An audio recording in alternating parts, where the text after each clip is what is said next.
Sawa.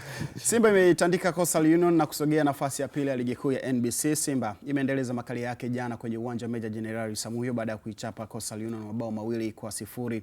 Ilikuwa ni usiku wa Alhamisi kwenye uwanja huo, moja kati ya viwanja bora sasa hivi, basi wewe unaweza usiache kutaja uwanja huu. Magoli ya Simba yalifungwa na Suleiman Mwalimu na Ismail Ture katika kipindi cha kwanza na kupeleka furaha kwa mashabiki wa Simba nchi nzima. Ushindi huo umefanya Simba kufikisha alama 34 katika nafasi ya pili, ikiwa ni 4 pungufu na vinara Young Africans ambao wamecheza mchezo mmoja zaidi. Hata hivyo, katika kipindi cha pili kocha Steve Barker aliweza kutoa nyota wengi katika mchezo huo ambao ni muhimu, ikiwa ni ishara kwa kupumzisha kuelekea mchezo wa dabi ya Mzizima ambao utarindima siku ya Jumapili, hii ikiwa ni April 5 mwaka huu. Tutaanza kuangalia nini ambacho Simba imekifanya kiwango cha mchezaji mmoja mmoja. Huyo ni Clatous Chama, dakika ya 17 akiwa anakosa nafasi ambayo pengine ingezalisha goli kwa mpira wake kugonga mwamba, na ni mpira ambao ulitoka kwa Libase Geye. Alikuwa ametengeneza nafasi hiyo kwa Clatous Chama, lakini hali ikawa tofauti. Mipira namna hii mara nyingi Andrew Kinga Mkono na Michael Yera wanaojifungaga ni makipa sasa. Wakati anageuka hivi anakutana na mgonga yeye. Anakutana nao unaingia langoni. Tuanze kuangalia hiki ambacho kimetokea. Tukianza na Andrew Kinga Mkono. Simba imepata magoli 2-0. Lakini awali wakati tunachombeza hapa kuhusiana na hii mechi uliniambia kwamba watu wako wanazungumza kuhusiana na performance ya timu. Ndio alama 3 tunazo, lakini kwamba kwa nini performance ya timu iko hivi? Unaona kwamba Simba iliperform katika kiwango ambacho hakikuwa kile ambacho watu wanakiona siku za hivi karibuni ama walikitarajia? Kwanza nataka nikukumbushe kwa wakati fulani Julio alikuwa kocha wa Coastal Union. Alafu akacheza na Yanga. Kabla ya mechi alisema sana maneno mengi kabla ya mechi ya Yanga. Kwenye mechi Julio akafungwa goli 7 au 8 nakumbuka. Mwisho wa mechi watu wakamuuliza, mbona ulisema kama Yanga hawa ni wabovu afu imekuwaje leo wamekufunga na nini? Julio akasema hapa ingekuwa Simba wangetupiga 10, hao Yanga ndio maana wabovu, ndio maana tufunga goli 8. Umeona Kwa hiyo nasema hivyo kwa sababu gani? Kwamba kuna mechi ambayo unategemea kuona Simba akitumia vizuri mechi hiyo kupata matokeo mazuri zaidi na kuonyesha kiwango bora zaidi. Alikuwa jana bora, lakini kiwango cha juu zaidi, kwamba uonyeshe wachezaji wake waonyeshe ile hali ya kutaka kupata matokeo. Mechi kama hizi unakutana na washambuliaji, unamwona Mwalimu amefunga goli moja, lakini alikuwa na wastani wa kufunga hata magoli 3. Jana angekuwa miongoni mwa wafungaji bora, angeshinda goli 3, angesogea juu kwenye orodha. Kwa hiyo unamuona Mwalimu, unamuona Chama, unamuona Ribase anapoteza nafasi nyingi ya kukosa umakini. Sasa wakati mwingine unapokosa umakini kwenye mechi za namna hii, ile tabia inakuingia kwenye mwili wako. Ikikuingia hata kwenye mechi serious unajikuta na wenyewe uwezo kutumia hizo nafasi. Kwa hiyo kwa mchezaji siku zote mashabiki wanataka kuona timu ikitembea, mashabiki wanataka kuona magoli. Watu wanalipia viingilio, wanalipia vingamuzi kwa ajili ya kuona magoli. Mpira ni magoli. Sasa timu inacheza yani kipindi cha kwanza walipopata zile goli, kipindi cha pili walirudi kama mechi imeisha, wakawa wanacheza mpira mwepesi taratibu. Ndio wanaweza kuwa wanahifadhi nguvu zao kwa ajili ya mechi ya Jumapili, lakini unaona kwamba kuna kiu fulani ambayo watu wanataka kuona Simba ikitembea zaidi kwa kasi na kuona jinsi gani inavyoshambulia. Kwa hiyo iko ndio kitu ambacho naona jana Simba waliwanyima mashabiki wao. Walishinda sawa goli 2, lakini kuna ile ambayo watu walitegemea kuona kutoka kwa Simba kwamba Simba ni timu bora, ni timu ambayo inatafuta ubingwa wake kwa mara ya kwanza baada ya kupotea kwa misimu 4. Kwa hiyo wanakujaje hizi mechi za kokota magoli mengi? Yanga amewaacha na goli 32, wao wana goli 26. Kwa hiyo ina maana mechi kama hizi ukikutana na watu ambao wamekaa vibaya kama wale Coast jana walikuwa wamekuja vibaya, ndio unatakiwa uokote pointi za kutosha, sawa, ili na magoli ya kutosha ili uendelee kujiweka vizuri katika zile mbio, kwa sababu kuna Azam hapa na anakuja na goli almost 21. Kwa hiyo naye yuko karibu yake, kama sio 24 nadhani Azam. Kwa hiyo ana goli yuko karibu yake. Kwa hiyo mwisho wa siku hata nafasi ya pili inaweza kuja kuamuliwa baadaye na tofauti ya magoli. Kwa hiyo nadhani ni muhimu kwa timu kuwa serious, kuonyesha kiwango chake na kile ambacho mashabiki wanataka kukiona. Ndio unaona wanacheza pasi, wanatengeneza move nyingi, unakuta offside zinakuwa nyingi, lakini bado unaona kuna kosa umakini kwenye kumalizia. Nyuma walikuwa vizuri, waliwazuia Coast, na Coast wenyewe mbaya zaidi, Coast wenyewe akawa wamepoa baada ya kufungwa goli. Coast wamepoa, unaona wakina Kichuya kama vile walikuwa siku yao haikuwa siku nzuri kabisa, yani unamwona anatembea hana mchango wote ule wa kuonyesha kwamba kuna kitu wanatafuta Coast. Hata wakifanya mashambulizi yao, ndio maana unakuta wamefanya mashambulizi machache sana jana. Si mara 3, si mara 2 wamepiga mashuti ambayo yamekosa kulenga lango. Kwa hiyo kimchezo jana mchezo ulikuwa umepoa kwa timu zote mbili. Lakini tuliamini kwa Simba wangetumia vizuri nafasi hii, kwa sababu tuliangalia wapinzani wao Yanga kwenye mechi zidi ya Mashujaa. Mashujaa walikuja vibaya, Yanga wakawachapa 6. Umeona? unaona watu wana kiu ya kufunga magoli. Hizi ndio mechi za kutengeneza rekodi zako binafsi mchezaji. Ndio hicho ninachoangalia. Michael, tunazungumzia kiwango cha mnyama Simba, kile ambacho ulikiona ukiwa na macho mawili, jicho lingine ukiwa ni mchambuzi, jicho lingine ukiwa ni kocha, jicho la tatu ukiwa ni shabiki. Ni shabiki pia wa soka. Si ndio? Wewe jana uliutazama mpira kwenye jicho gani? Maana macho yako ni mengi sasa kwenye mpira. Mimi nafikiri tubakie kwenye mambo mawili, jinsi ambavyo timu ilicheza kimbinu na kiufundi. Na kimbinu sasa tutarudi kwenye jicho lako la ukocha. Na pengine kwenye upande mwingine observation ya kile ambacho pia walireact katika nyakati tofauti kiwanjani. Kwenye jinsi ambavyo approach waliingia nayo, unaweza kuona ni kwamba Simba waliingia kwenye mechi akiwa naamini kwamba wako kwenye ratiba ambayo ni ngumu. Pengine kuna nyakati ambazo unatamani uingie ukiwa na kasi zaidi kwenye kushambulia, lakini unajua nini ambacho kitafuata mbele.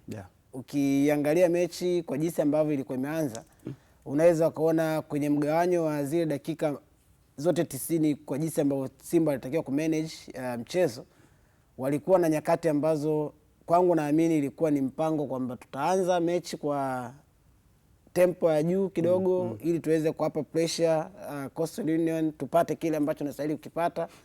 Kadiri ya muda unavyozidi kwenda, tunaweza tukaanza ku low up speed ili tuweze kuwa na kile ambacho pengine kitakuwa bora pia kuelekea kwenye mechi inayofuata. Ndio maana sikushangaza kuona mechi ilivyoanza, dakika 45 za kwanza ilikuwa ni dakika ambazo Simba alikuwa anafanya vitu vingi kwa uharaka na kasi zaidi kuelekea kwenye lango la Coastal Union. Second half ilipofika dakika 60 ndio yakaanza kufanyika mabadiliko.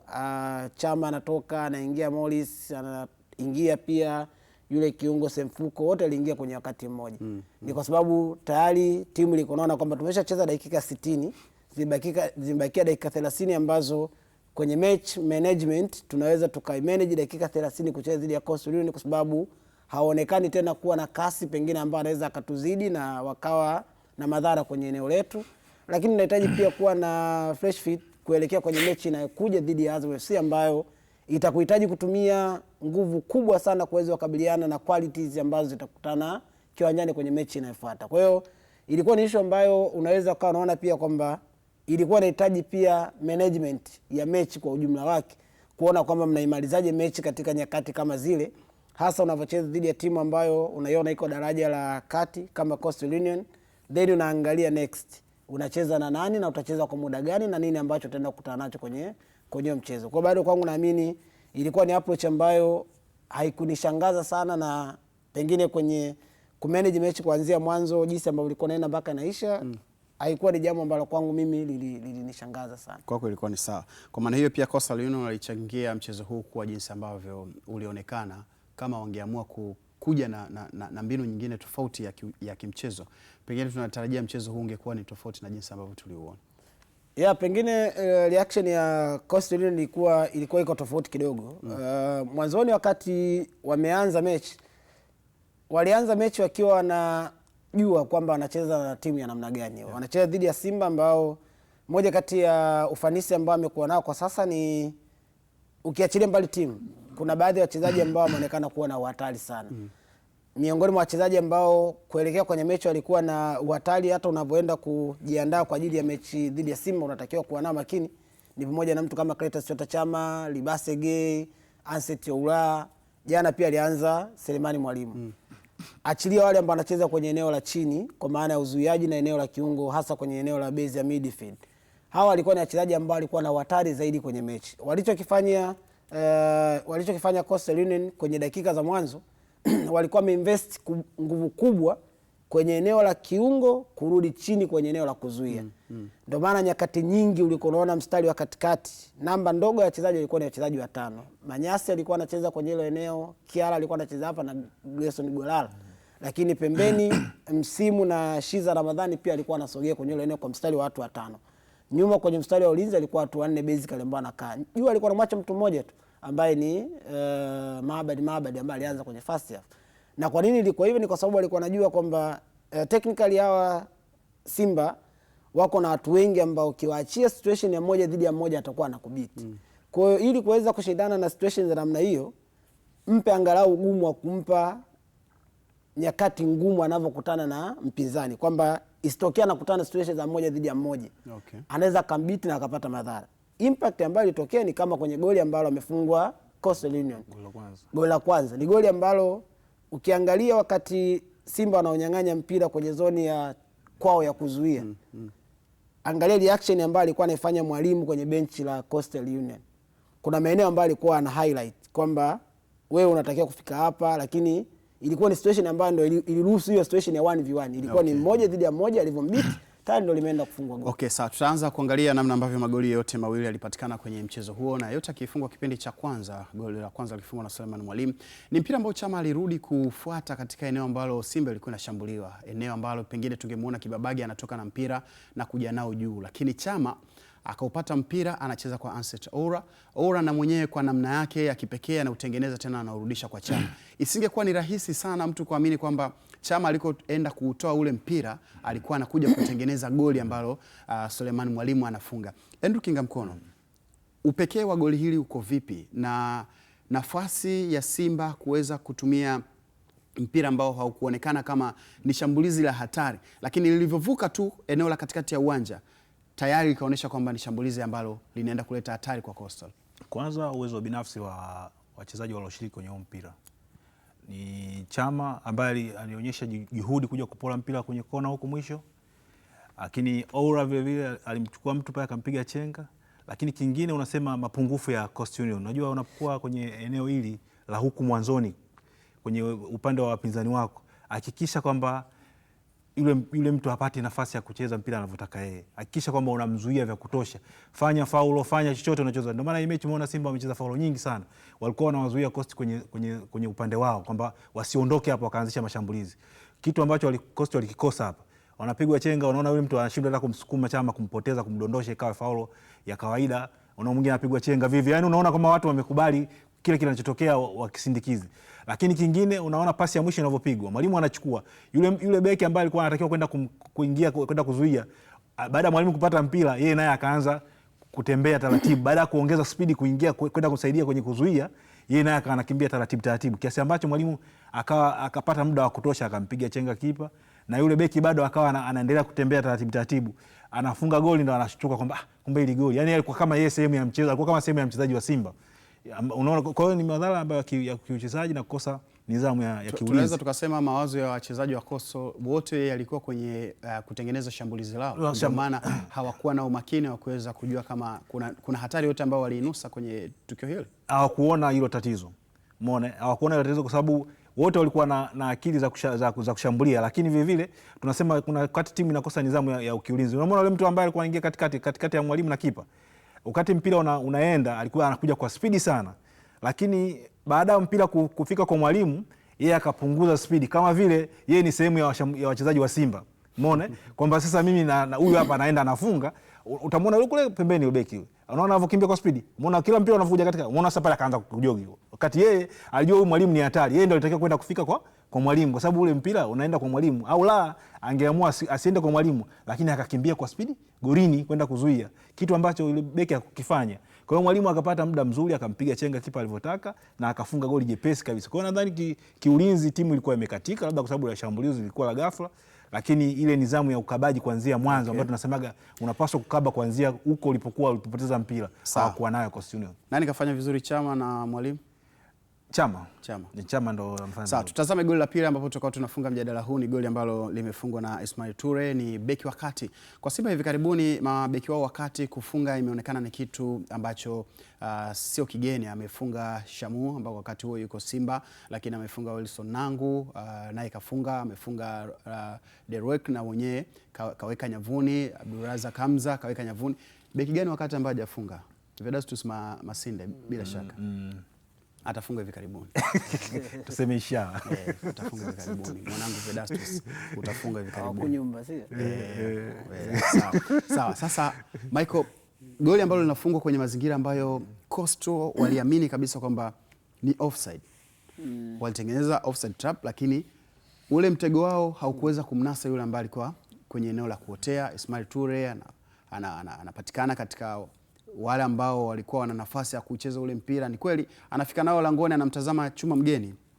Wakati anamtazama na mwenyewe pia nadhani alikuwa na wasiwasi, hiki ninachokifanya ni sahihi ama sio sahihi. Kwa hiyo amekuja kujiuliza mara mbili, baada ya sekunde 3 ndo anaamua kwamba kile ambacho alitakiwa kukifanya kipo sahihi. Namna gani ambavyo Simba wametengeneza hili goli na Coastal pia wanaweza wakalaumiwa kwenye nafasi hii ambayo walishindwa kuzuia goli hili? Ya goli ambalo limefungwa kwenye njia tofauti na pengine goli la kwanza ambalo walilipata. Hili ni goli ambalo lilitokana na chanzo chake kilikuwa ni mpira wa kona ambao ulikuwa umeanzishwa, lakini kwenye kufanya clearance, unaona clearance ya mlinzi wa Coastal Union haikwenda kwenye sehemu ambayo ingekuwa ni salama zaidi kwa upande wa timu.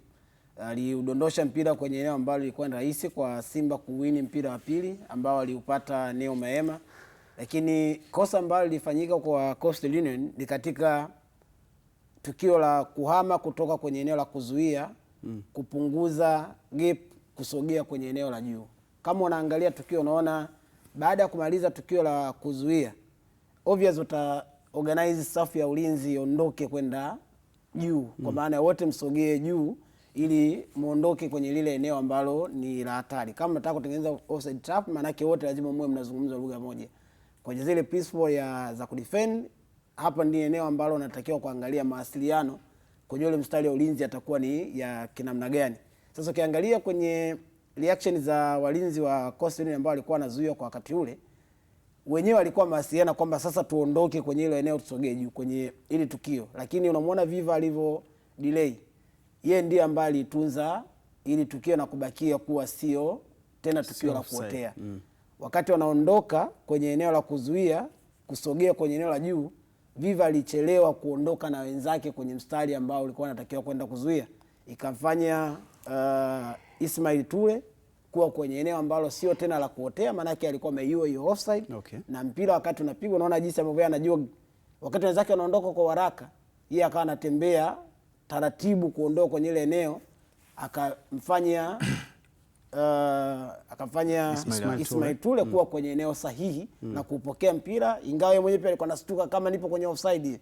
Lakini kama mchezaji ambaye upo kwenye ile eneo, haijalishi ni nafasi gani, lakini unatakiwa wewe pia kukamilisha tukio kwanza kwa kufunga, then watu ambao wana rule either ni offside ama si offside watafanya kazi yao. Lakini yeye alifunga, na uzuri kwamba baada ya kurejea unaona kwamba mwamuzi pia utampongeza kwamba alikuwa yuko sahihi kucheza na last defender kwenye lile tukio. Naam, ni Ayubu Fulgensi ambaye aliweza pia kumsaidia mwamuzi wakati kuweza kuamua tukio hilo. Ayubu Fulgensi pia alimkuta kwenye eneo la kuotea Suleiman Mwalimu ambaye alifunga goli, lakini lilikataliwa kwa sababu alikuwa kwenye eneo la kuotea, na ukitazama marudio ya goli lile pia ni kweli alikuwa kwenye eneo la kuotea, hivyo halikuwa goli halali. Hii ni Viwanjani, baba wa vipindi vyote vya michezo nchini Tanzania.